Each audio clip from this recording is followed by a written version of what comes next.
It's that time of year again. If you're new to the channel, every year I like to count down the top 10 games I played in that year.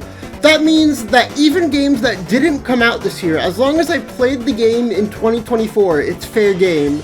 This time the rules are a bit different. First of all, any game goes. Fan games, games that aren't finished, that only parts of it are out, and games that I haven't beaten. Anything's fair game as long as I started playing the game in 2024. I'll be giving some not so brief reviews about each game, but if you want more detailed thoughts about each game listed, I'd recommend going to check out my videos of each game. Beware spoilers for each of the games I talk about. Now let's go. Sonic has had a rough transition into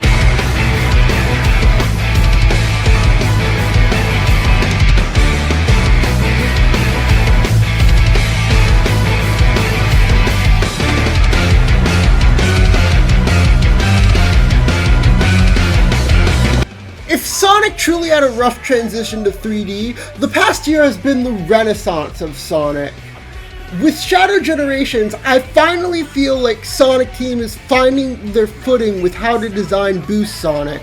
Please keep in mind though that this is a review based solely on the Shadow campaign, not the Sonic one.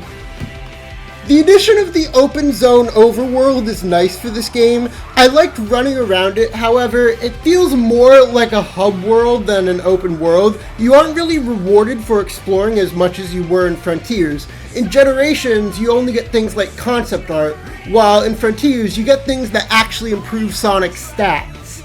But where Generation lacks in its open world, it makes up for in the levels. These are the best Boost Sonic levels in the series, with plenty of alternate paths and ways to go faster. If you see something slow, in this game, there's more than likely an alternate path to take to go faster. It activates the part of my brain that likes neon white and wants me to retry levels over and over to get a good time on them. A problem with that, however, is the length of the levels. Levels can be 3 to 5 minutes, which is a good thing. Having longer levels rather than Forces-style short levels is ostensibly a good thing. However, a part of me misses the brevity of Forces levels because retrying 1 to 2 minute levels over and over is a lot easier than 3 to 5 minute levels. However, Generations beats out Forces in terms of the level design themselves, making them actually fun to play, so having the 3 to 5 minute levels is worth it, even if retrying them over and over was a pain sometimes. And I just love the fan service, dude. Generations was always a peak idea and concept, because bringing back things from Sonic's past is amazing fan service. Seeing Mephiles in the trailer made me pop off, like that's my fucking guy.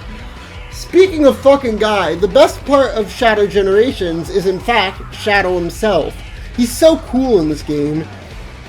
Shadow might genuinely be the most badass video game character of all time. The shit he pulls off in the levels are fucking incredible.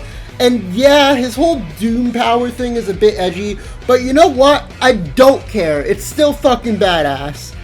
Of course, the game also has great visual presentation and stellar music, which is normal for Sonic at this point.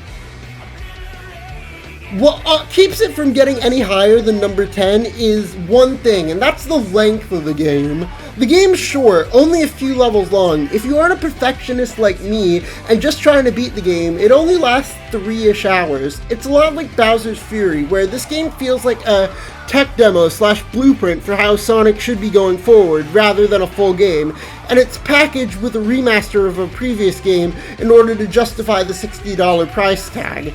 If Shadow's campaign was longer, this would be a lot higher on the list. However, the games I played this year are longer and straight up better, so Shadow Generations only reaches number 10. I'm not a furry, I'm not a furry, I'm not a furry, I'm not a furry.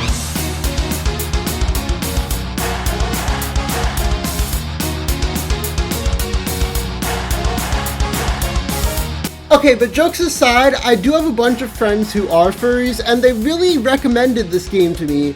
With a title like this, though, I was worried I wouldn't enjoy it as much as they did, because I'm not as otherkin as they are, and I didn't want to let them down, you know? But when I ended up playing it at their request, I actually really enjoyed it. For me personally, it's nothing special like it is for my friends, but it's a solid little RPG with a heartwarming story about the nature of relationships and how we can keep them from getting toxic. And I think that's a story that anyone, lesbian, gay, or even straight, could resonate with. It's touching, and at the end of the day, I enjoyed it. Having a lesbian couple be the main focus of the game was new and refreshing, and something we rarely see outside of the indie space, so it was really nice to see that sort of representation in a game.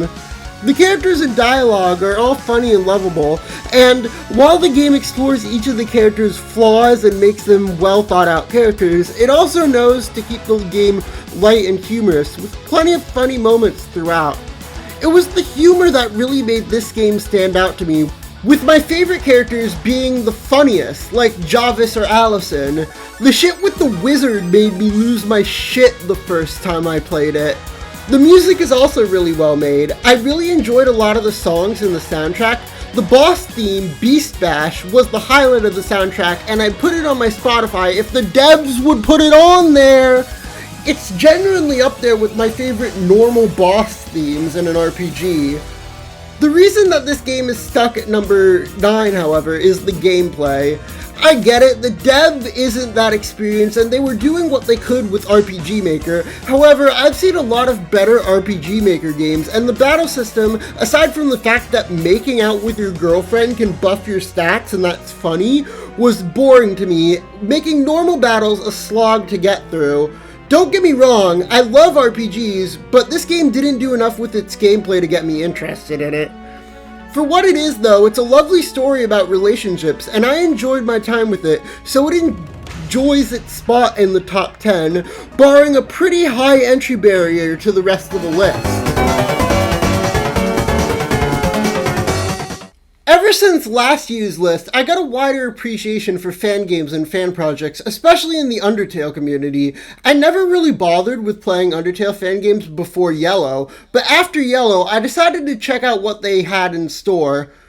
My Slarpg mutuals are going to hate me for putting this above it, but hear me out.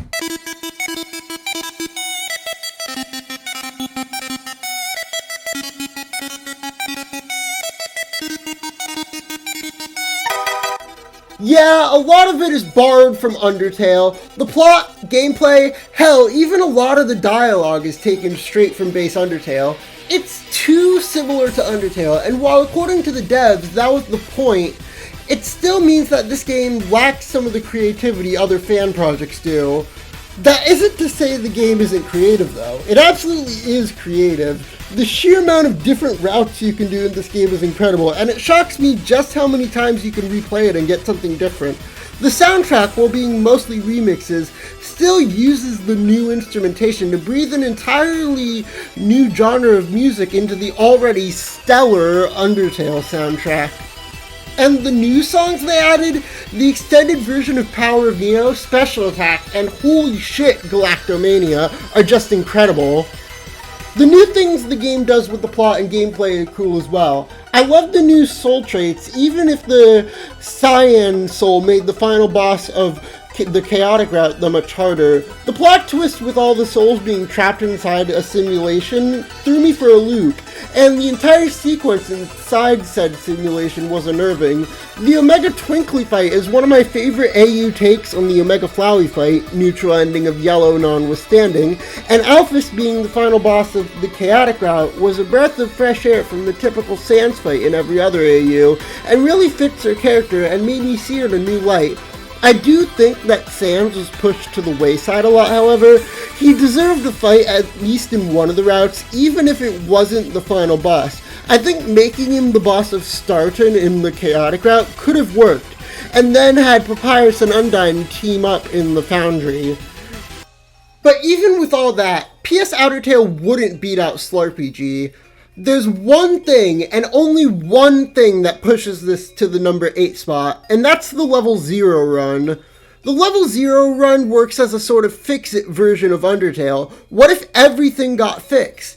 I love how Kara is an active part of the entire route, from the beginning of when you discover their coffin, to the confrontation with Toriel, and then they remain as an active role as the narrator, but obviously so, even talking to Frisk through their narration. If you know what Chara means to me, then you know that putting such an emphasis on their character throughout the route made me fucking cry multiple times. An exploration into their character like this is something I love to see from Undertale AUs, and PS Outertale understands Chara and what makes them tick more than any other Undertale AU. When they say they love Frisk after the Azrael fight, that shit means something to me, man. Again, it doesn't have to be your favorite Undertale AU. It borrows a lot from the base game, and because of that, I can't rate it any higher, despite how much I'd like to. But the fact that Chara was done so much justice in this fan game makes it number 8 at the very least. You will be paying for my therapy, Spacey.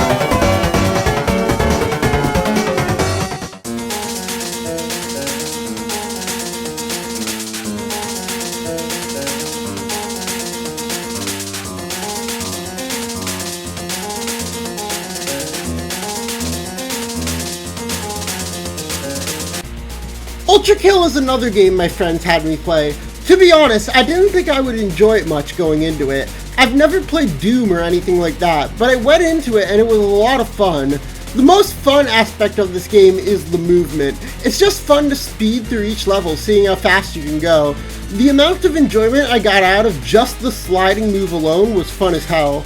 The combat is also really fun and stylish, and it's fun to trying out different combos of weapons to try and rack up the style meter. Each weapon and weapon variation adds something new to the game and creates new gameplay variety and new ways to beat your enemies. I also like the risk-reward aspect of the health system, with you having to get close to enemies to get their blood in order to heal. It made the game extremely tense when you were at low health, because the only way to heal without parrying, or my best friend, the green railgun, was being up close to the enemy and thus putting yourself in more danger. The level design was also really good, with each world throwing new mechanics at you, and none of them really felt annoying. The music is exactly what you'd expect from this game, all heavy metal bangers, and I just love the art style and sound design so much. The art makes it look like an early era PS1 game, and really evokes nostalgia for Doom, despite having never played it. I also enjoyed the immense amounts of secrets in this game as well. Not only the secret levels like the fishing minigame level or the Crash Bandicoot level, but even hidden lore books, and also the hidden tech that the game doesn't tell you about, like slam canceling or parrying your own shotgun bullets. The amount of depth this game has, both in terms of lore and gameplay, is astonishing. And I love finding new things in the game and exploring what possible actions I could take to go faster or rack up more style points. What doesn't get this game higher is two things. First of all, I wish the levels were shorter. It might be my neon white brain talking again, but for a game that has such a fun movement system as Ultra Kill, I was hoping the levels would be more on the shorter side, so replaying them over and over to try for a good time wouldn't take so long. It's fine that this game doesn't have fast levels like Neon White does. The games are two very different things. But when I see a movement system like one in Ultra Kill, I just want to try over and over and over to get my personal best time down, and making the stages short makes it easier to do that. Second of all is how fucking difficult this game is. This is a personal thing, and I know the solution is literally just get good, but I won't lie and say that the game didn't piss me off many times, especially during the boss fights. With deaths heavily punishing your rank, difficulty of bosses such as Gabriel and V2 making me die over 80 times meant that there was no way that I was getting better than like a D rank on them.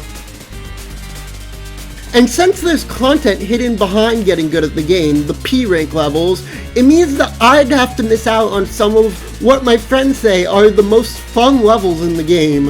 Unfortunate, but again, it's not the game's fault. It's my fault for not being better at the game. Still, I was frustrated, and that's why I can't rate the game any higher than this. How good is a game if it's still unfinished? Well, fuck it. This is my list, and I want to talk about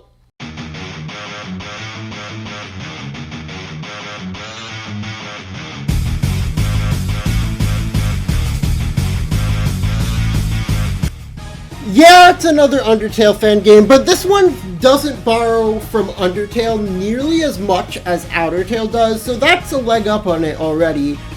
Underswap has always been one of my least favorite AUs. It was just always, haha, what if the characters swap personalities?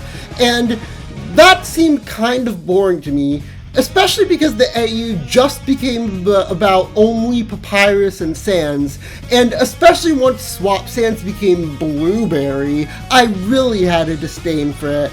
But Team Switch's take on Underswap finally made me see the vision of an AU like this. While the gameplay is almost identical to Undertale's, I do think that having a full fan game is fun and takes from Undertale's strengths. And while so far the plot has followed the typical Undertale plot structure of the main character going through each area with a boss at the end, that's alright because the areas are new and exciting rather than being the same areas from Undertale. I do like the new routes the game has, and each one brings new and exciting scenarios. But my favorite aspect of TS Underswap has to be the characters.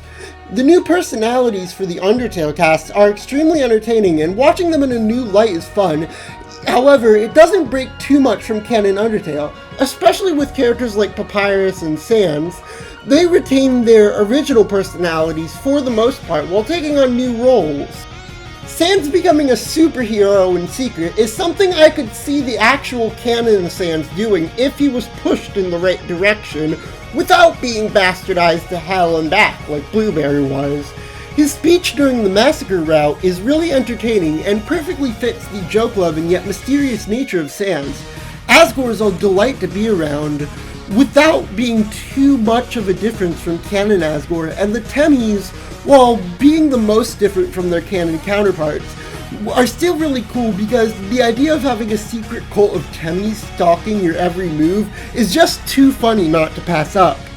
The new characters are also extremely entertaining, with Coffin K being as good as some of Yellow's cast, such as Starlo. The new characters added to Underswap, along with the design of the world, help set the game aside from base Undertale, while still fitting in with the style of writing Toby Fox would be known for.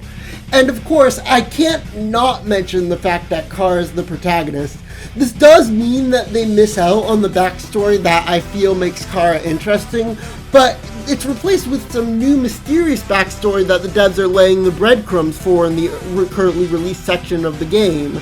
And I can't wait to find out more. While Kara's the protagonist, they also remain the narrator, with the narration happening in first person and retaining Kara's typical sense of humor, which is great to see. I love to see how they're clearly their own character and feel trapped when they try to say how they want to stay with Asgore, but it automatically gets replaced with how can I leave? That was a shock to the system that made me feel so bad for them in this AU, when combined with what the game is implying about their backstory with how little they've given us. Anyway, that's why TS Underswap gets so high on this list. I can't wait for more of the game to come out, and I'm so glad there are dedicated, hardworking fans in the Undertale community that can make games as good as this one. We've really been in a renaissance of Mario RPGs, huh? To be honest, I thought we'd never get a good Paper Mario story ever again.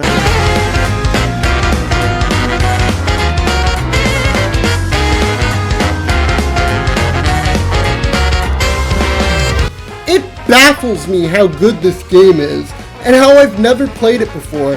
As Super Paper Mario's #1 defender, I thought this game's story had no chance of wowing me as much as that game did, and while it did fail to do that, it still was a fantastic story that I loved going through. The new villains and locations do a wonder to make the story interesting and tie everything together, while each chapter having a sort of self-contained story made each chapter a blast, and made it so not a single one of them was boring. The dialogue is funny, which plays to the Mario series' strengths, but also has some emotional moments and knows when to play it seriously, which is required in an RPG, even with one as such a whimsical nature as Mario. The gameplay is fine. I've always preferred the Mario & Luigi series gameplay to Paper Mario, but I did like the depth the badge system brought to the battles, and the action commands were fun to pull off, especially once I realized that stylish moves were a thing. But again, the action commands just aren't as impactful to the gameplay as Paper Mario's sister series. The audience system, for as much as it was hyped up in YouTube retrospectives about the original version of this game, didn't really impact me that much in my playthrough and left a lot to be desired. Still though, just having experience points and levels in a Mario RPG again is good enough for me.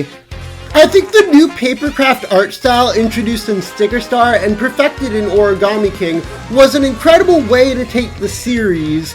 It's just that the devs put too much focus on it in terms of the story department in the modern trilogy.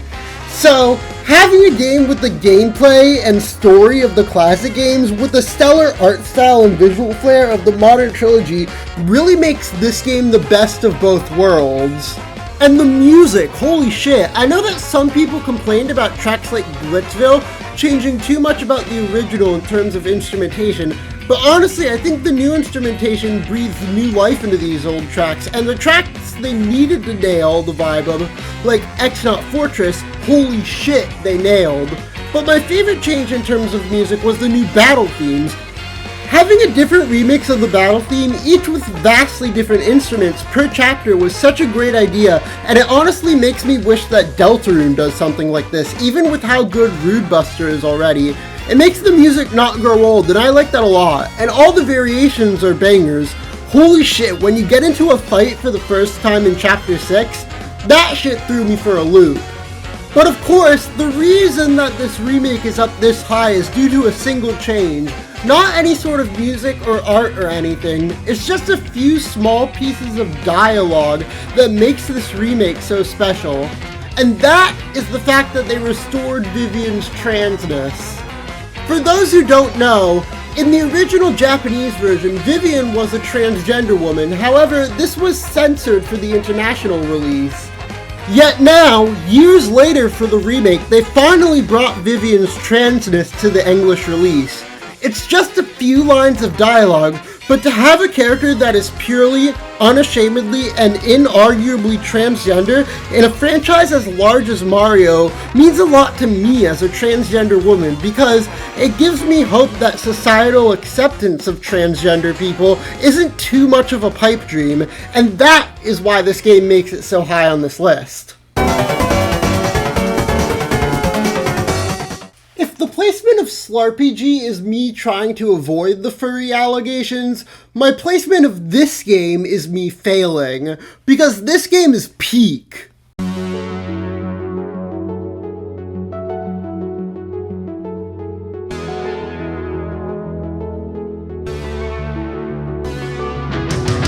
First of all, it's the first truly open world Pokemon-like. Scarlet and Violet wishes it has the player freedom that Cassette Beast gives you. And yeah, while finding some of the bosses is difficult, there's always something to explore, and the world isn't that large, so you'll arrive at where you need to be eventually.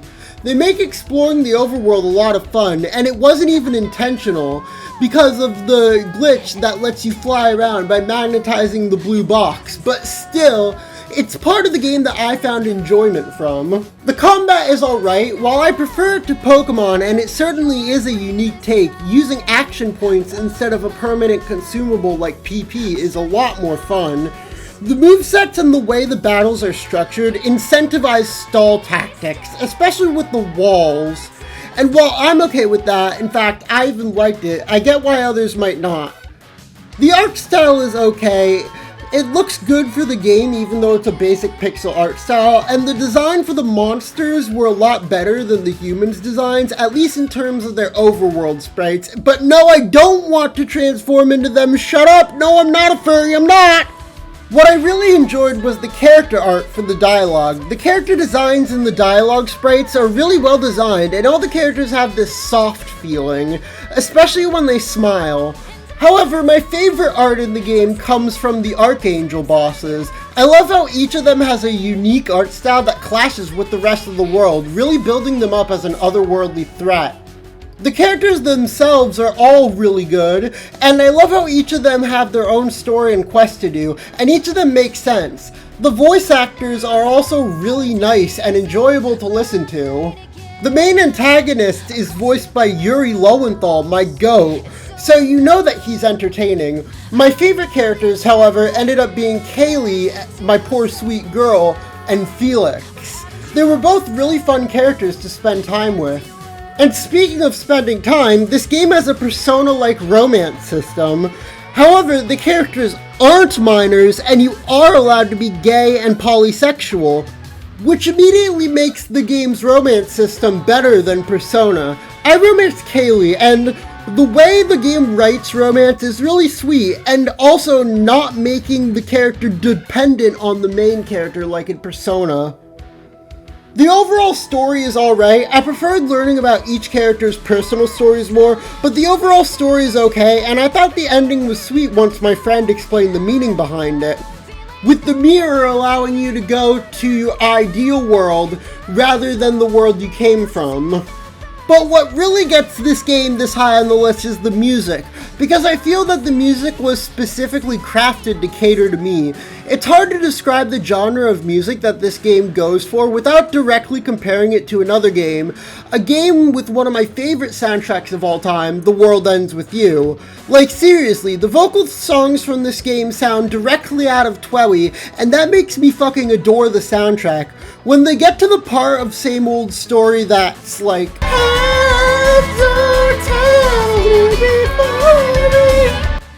holy shit, it's the type of music that whenever I hear, I just want to sing my heart out. Every single battle theme has a vocal variation too, so the game has a plethora of bangers up its sleeve. Thank God the devs put the soundtrack on Spotify. All in all, Cassette Beast is a solid, fun indie game with lovable characters and a stellar soundtrack.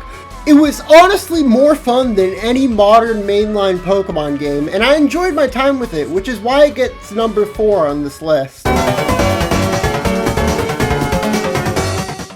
Nintendo has always been a big part of my childhood, especially the Mario series. Mario is what got me into gaming in the first place, and I don't think I'd be the person I am today without the Mario franchise. Every single Mario sub-series has been a big part of my childhood, but if I had to pick just one that's my favorite, it'd be...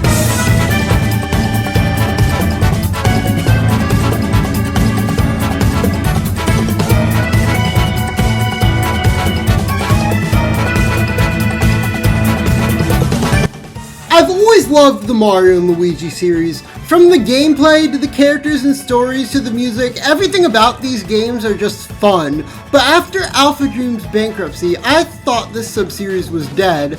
And that was sad because this series was a big part of my childhood. I remember having lots of fun with Inside Story and Dream Team.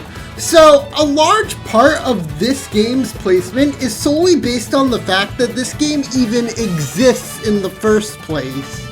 Call it nostalgia blindness, but this is my list, so fuck it.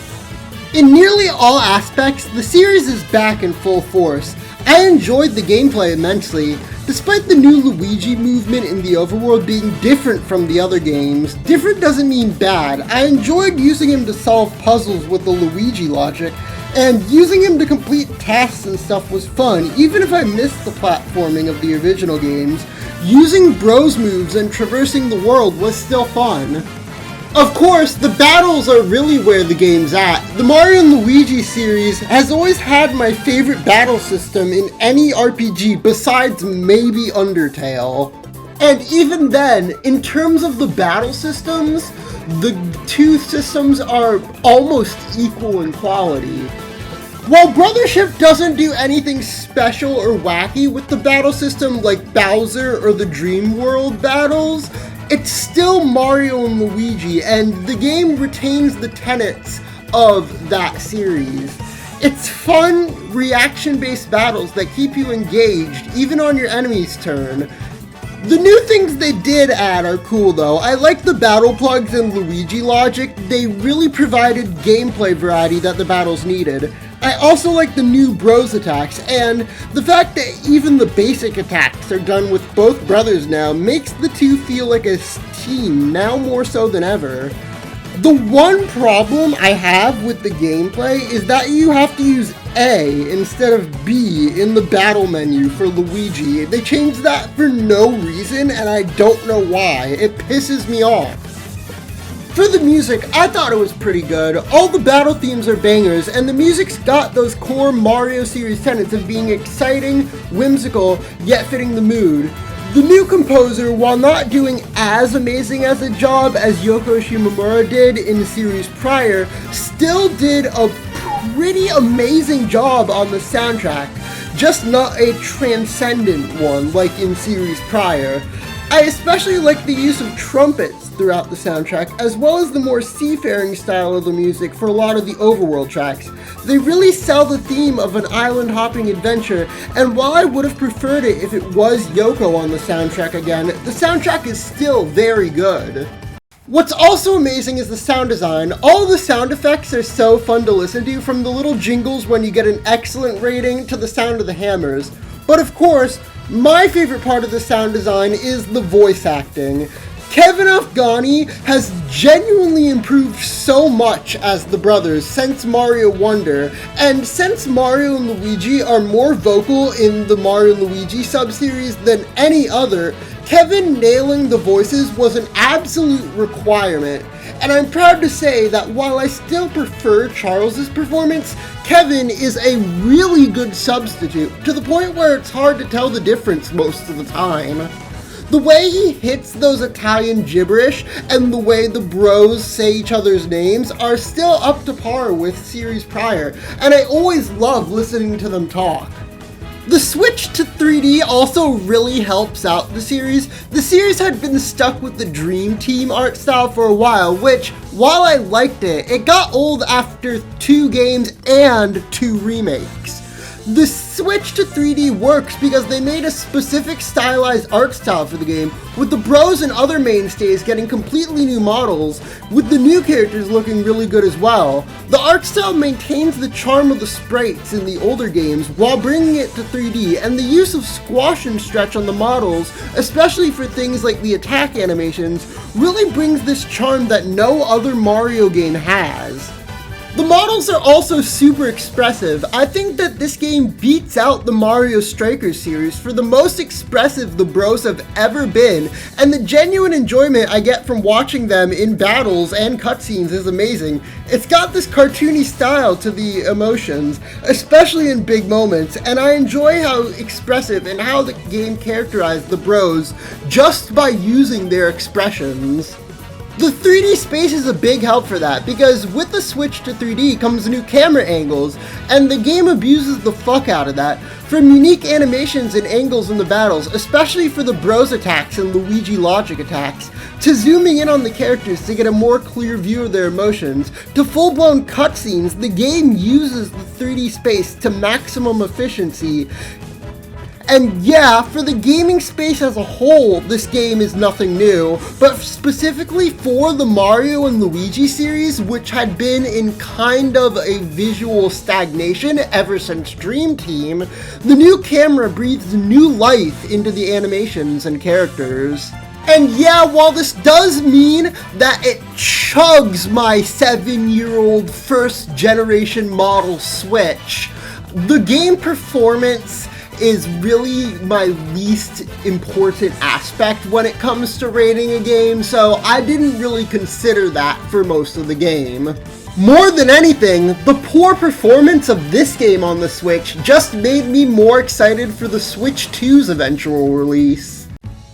As for the story, I mean, it's Mario, so you aren't really expecting much. But for a Mario game, it had a really good story. I wouldn't put it on the same level as Super Paper Mario and other games like others would, but I do think that Brothership's plot is on par, at least, with other Mario RPGs aside from Super. I'd argue that the plot takes a bit to get going, however. For the first 3 areas in the game, the plot doesn't progress too much. However, when things heat up at the 4th sea when Bowser shows his face, it really does start to have its moments. For the characters, I mean, they sure are funny. The humor has always been the strong suit of the Mario and Luigi series dialogue, and while none of the characters are as funny as series greats like Fawful, the game has plenty of humorous moments, lines of dialogue, and I was enjoying myself the whole way through. However, none of the characters are really all that compelling outside of the humor, aside from Connie and Bowser, Jr., and Kamek. Besides them, this game's cast pales in comparison to series prior, besides Paper Jam.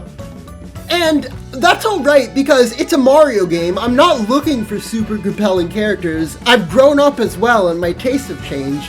But still, I remember characters like Fawful and Dreambert and Antasma much more than I do characters like Snoutlet, Techniki, or Ark. And that might just be nostalgia talking, but that's my opinion.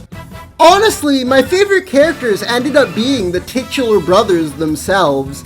Despite not having a single word of dialogue, the game sells you on the sibling relationship the two of them share. It feels like this game was specifically made to beat the Mario is abusive to Luigi allegations popularized by MatPat, because the way this game shows you how much the two care about each other to their core is just incredible. Their number one motivation throughout the story is to protect each other, and the game sells you on that with every little thing they do, from their mannerisms to the way they're always checking up on each other. It's just healthy, charming sibling relationship moments between the two for the entire game. The bros also add a lot to the humor in the game as well. The funniest moments in this game are just their reactions to events. I also love that the game characterizes the different bros, with Mario being the steadfast, caring older bro, and Luigi as the timid yet reliable little bro. Their personalities that are shown throughout the franchise are really put on display here more than any other game, and I loved seeing all of their interactions together. But again, the reason this game is so high on the list is solely because of my love for this series. Playing this game felt like I was reliving my childhood memories, and I was filled with a sense of charm and nostalgia that I hadn't felt in a while, and that's basically what gets this game so high on the list. If I didn't have such a history with the sub-series, this game wouldn't get as high, but because I do, this game makes number 3. I got into the Persona series when Joker got in Smash, and yeah, that makes me a new gen fan, but honestly, I'm glad Joker got into Smash, because the Persona series are some of my favorite games of all time. However, my least favorite of the modern trilogy has always been Persona 3. Don't get me wrong, it's a great story with the stellar characters. It's just that some of the gameplay and design decisions made in Persona 3 Fez were just baffling to me. So that's why I was so excited when this game was announced. If they were able to fix the gameplay issues that I had with Persona 3, I might be able to enjoy the story even more. And I'm happy to report that they were, in fact, able to do that.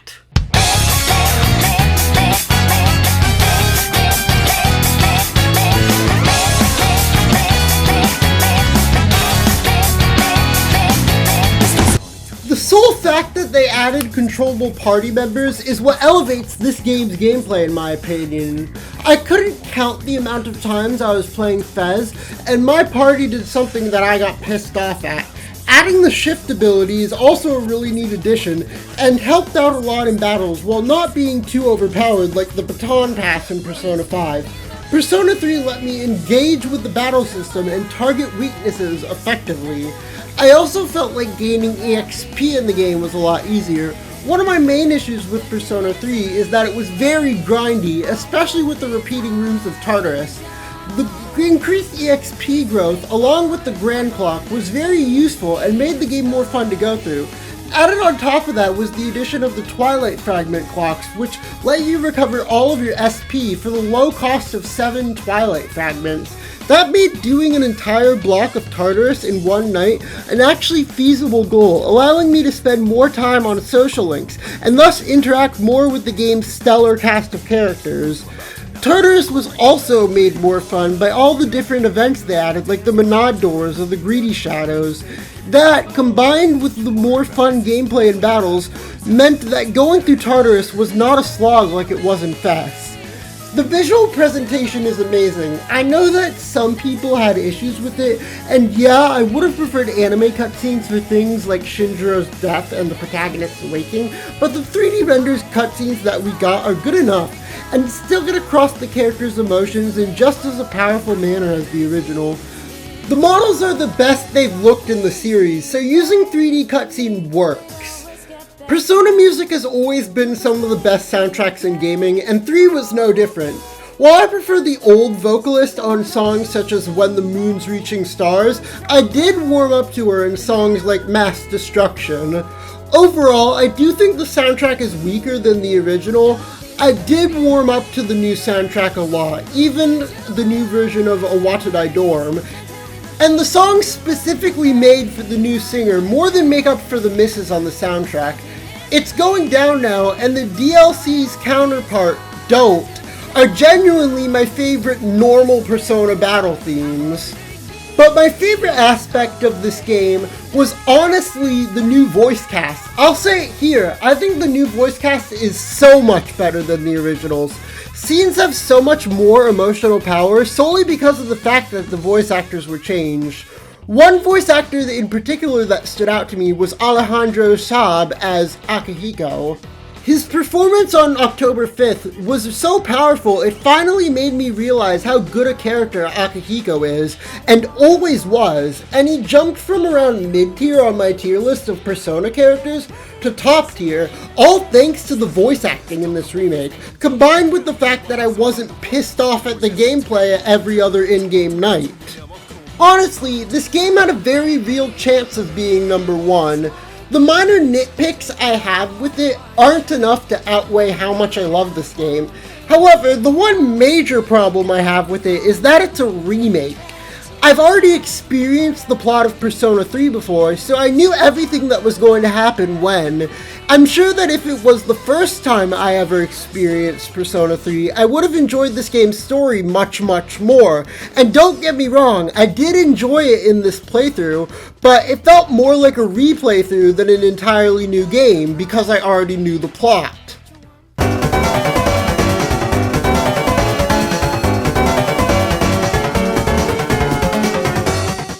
Despite a somewhat slow start for the year, 2024 was a pretty good year for gaming.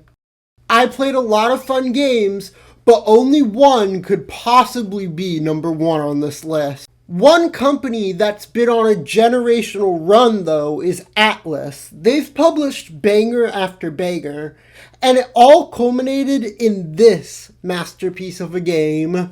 Once again, though, I'd like to give a huge spoiler warning. If you don't play anything else, this is the game I'd most like you to play, so please play it. I'll be spoiling basically everything that happens, so do yourself a favor and play this game. My favorite game I played this year is...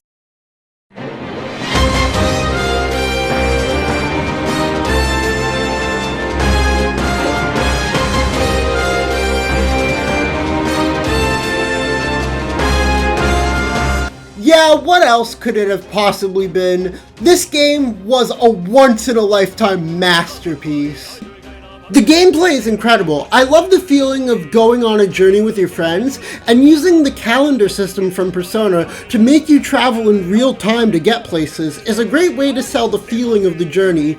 The fact that this game has social links too makes it feel like Persona 6. The time management aspect of Persona has always been my favorite part of the gameplay, and the travel time required to get to dungeons makes the time management even more fun to plan out, so you can finish all the social links by the end of the games.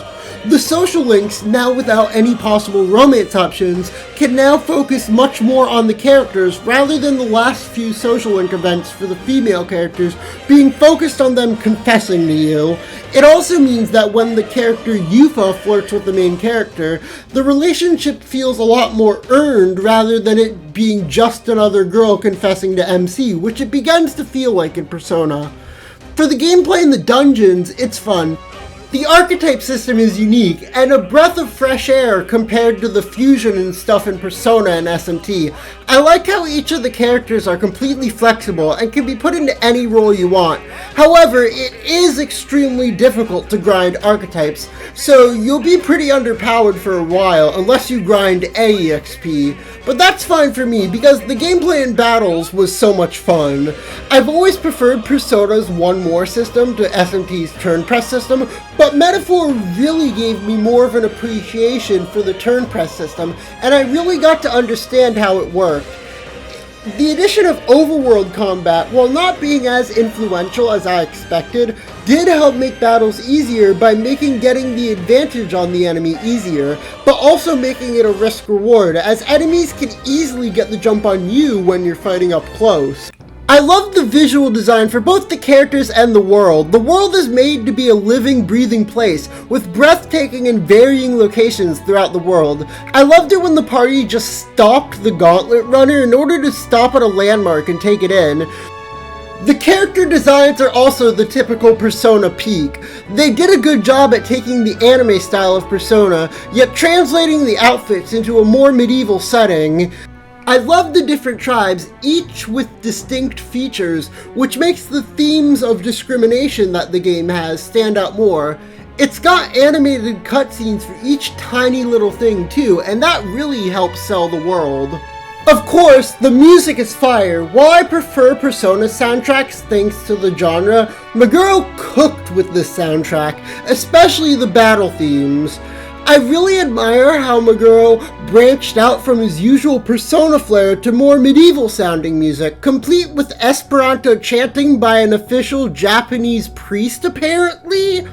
It really shows his chops, not only as a composer, but as a game composer, to make music that matches the context of the game, while also being just as much of a banger as the Persona soundtrack.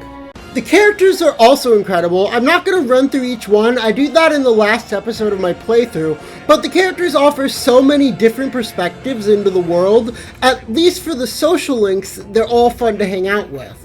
There's not a single social link character in this game I outright hate, unlike in Persona. And some of the non-party member links have just as good characterization as the party members. Even the main villain is entertaining and his stage presence is off the charts. My favorite characters ended up being Yufa, Basilio, and Haizme. These characters cover topics such as being born a sacrifice, cultural differences, losses of family members, becoming an outcast, and more.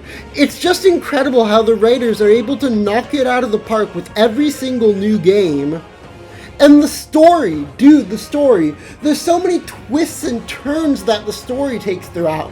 Unlike Persona 3, where the first few deadlines are a bit boring until Strega shows up, this story throws a new plot development at you every other second. One moment you're trying to stop a necromancer from causing a calamity. The next, you're trying to gain the main villain's trust so you can sneak onto his airship and steal something from him. The next moment, oh, the villain knew what you were up to the whole time and let you do it just because he wanted to see if you would succeed. But it turns out that the main villain wasn't the one who cursed the prince, which was your goal in fighting against him in the first place. But then he kills the one responsible and takes over the narrative, becoming the final boss of the game. The game also has plenty of emotional moments. Dell's death and everything to do with the MC all hit home and really land the mark of making me emotional. It was genuinely a shock, and I loved all the different twists. It's just so peak.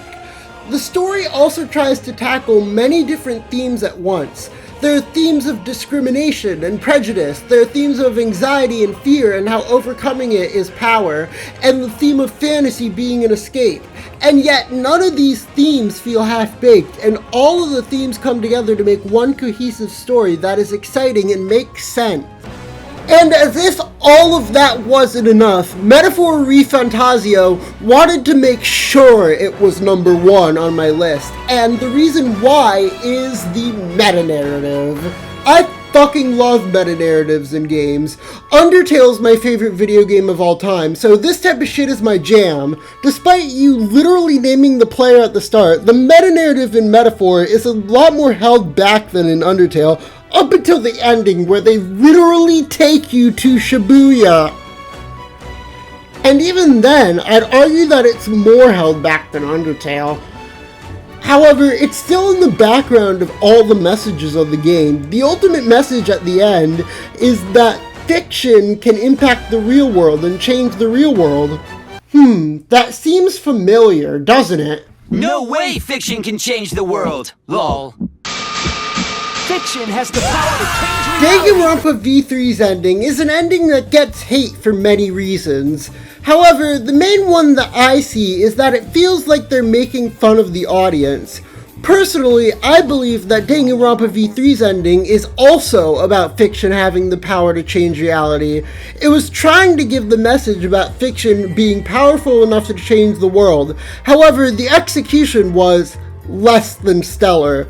Between the bullshit that goes on in the final trial and the fact that the game does seem to make fun of the audience in that trial, the core message of the ending, that fiction can change reality, is muddled to the point where people can't see it and just hate on the ending. While I'll always be a V3 ending defender, I do recognize that what the ending was trying to do and what it was are two very different things. Metaphor's meta-narrative message, then, is the same as Danganronpa V3's, but without all the bullshit muddying it up. It's trying to say the same thing, that fiction can change reality, and I believe that's an important message that the world needs to hear, that Danganronpa V3 sort of failed at teaching the world due to its mishandled ending. With Metaphor, I hope that more people can learn that message and learn about the power of fiction, because it's genuinely a heartwarming message that impacts my daily life. The way the game at the end thanks you, the player, and hopes that the fiction you just experienced impacts your life is magical.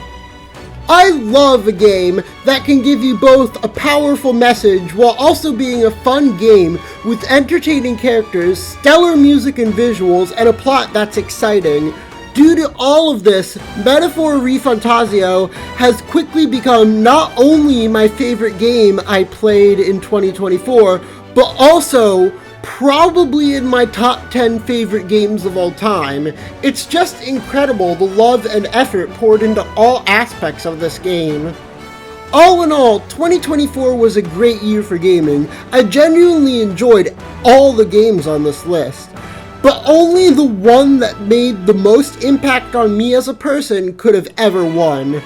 I've been Khepri, and if you enjoyed this video, please consider subscribing for more videos of great games in 2025, and remember that fiction can change the world. See you next year.